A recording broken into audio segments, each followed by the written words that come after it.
भारतीय बौद्ध महासभा उत्तर प्रदेश शाखा इकाई संत कबीरनगर के तत्वाधान में बेलहर कला अंतर्गत मुंडिला खुर्द में आयोजित बाबा साहब के जन्मोत्सव कार्यक्रम में पहुंचे। बतौर मुख्य अतिथि डॉक्टर BK आज़ाद ने सभा को संबोधित करते हुए क्या कुछ कहा, देखें हमारी खास रिपोर्ट अखंड न्यूज एक्सप्रेस पर। क्या कार्यक्रम कर रहे हैं आप लोग?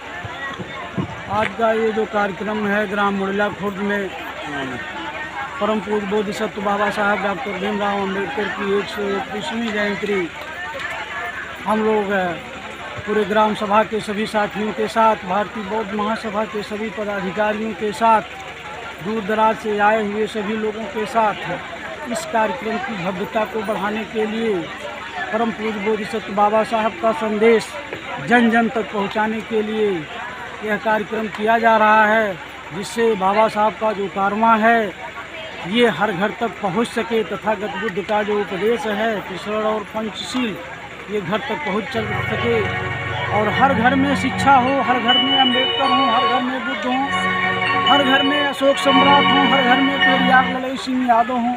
इस संकल्प के साथ यह भारतीय बौद्ध महासभा चल रहा है कि जो भी जितने महापुरुष हैं हमारे समाज के, सबको गांव-गांव, घर-घर तक पहुंचाने का काम किया जाए। धन्यवाद। जो कार्यक्रम आप लोग कर रहे हैं इसका क्या उद्देश्य है? इसका उद्देश्य ये है कि भारत में जो सम्राट अशोक के सपनों का भारत बनाने के लिए बाबा साहब ने कहा था, उसी पे हम लोग काम कर रहे हैं।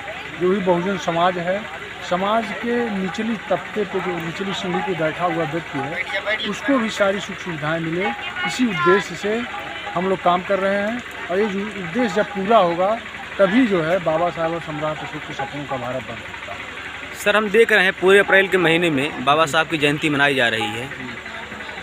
ये समाज इसमें कहाँ पे पहुँच रहा है इस कंडीशन में? देखिए, समाज में जो कैडर पहले चलते थे, तो कैडर बीच में जब बहुजन समाज के लोगों को सत्ता मिल गया तो कैडर चलाना बंद कर दिए, वामसेव के प्रभाव को कम कर दिया गया, जिसको बाबा साहब ने बनाया था। लोगों की विचारधारा, देखिए सत्ता विचारधारा से मिलती है और विचारधारा ही ख़त्म हो गया था। इसीलिए हम चाहते हैं कि फिर हमारी वो विचारधारा फिर से जीवित हो और हर व्यक्ति के अंदर वो विचारधारा आवे। एक बात उन्होंने कहा था बाबा साहब ने कि अपने दरवाज़ों पर लिख दो कि हम सत्ता, हम मतलब यहाँ के हुक्मरान हैं। वो चीज़ ख़त्म हो गया था। बीच में जब सत्ता आया, हुक्मरान हम लोग बने तो उस चीज़ को छोड़ दिए और हुक्मरान बनने के लिए हम लोग फिर से प्रयास कर रहे हैं कि उस विचारधारा को फैलाया जाए जन जन तक, क्योंकि विचारधारा जब तक नहीं फैलेगी तब तक हमको राज सत्ता हासिल नहीं हो सकता। आज आप लोग देख रहे हैं जो हमारे विरोधी हैं वो अपनी विचारधारा पाखंड फैला करके सारी चीज़ों को हड़प रहे हैं। देखिए, एक ही चीज़ हमको सत्ता दिला सकती है, वो बुद्धवाद है। सर, क्षेत्रवासियों को क्या संदेश देना चाहते हैं? हम यही चाहेंगे कि क्षेत्रवासी लोग जो माननीय जो हमारे बाबा साहब थे, उनका जो मिशन है शिक्षित बनो, संगठित बनो और संघर्ष करो, ये चीज़ हमको करना होगा और समाज को हर तरह से इस मिशन को चलाने के लिए सहयोग देना चाहिए। क्योंकि जिस समाज में बलि देने वाले लोग नहीं होते हैं, धन देने वाले लोग नहीं होते हैं, त्याग करने वाले लोग नहीं होते हैं, उस समाज कभी भी आगे नहीं बढ़ सकता है, जिसमें संघर्ष करने वाले लोगों की कमी। बहुत धन्यवाद। चाहे वो लूला हो, चाहे लंगड़ा हो, चाहे काना हो, चाहे अंधा हो। अरे भाई, राष्ट्र क्या था? अरे रानियों का पेट का ऑपरेशन कर दिया। बाबा साहब ने कहा कि 26 जनवरी मैंने इस देश के सारे रानियों के पेट का ऑपरेशन कर दिया। अब कोई राजा रानी के पेट से नहीं पैदा होगा, तब अब बैरट बाग से, यानी ये प्रजा जिसे चाहेगी वही राजा होगा। आप देख लीजिए, गांव में जिसका एक वोट ज्यादा हो जाए वो गांव का राजा हो जाता है। क्या कहलाता है? प्रधान। ब्लॉक में जिसका एक वोट ज्यादा हो जाए वो ब्लॉक का राजा हो जाता है। क्या कहलाता है?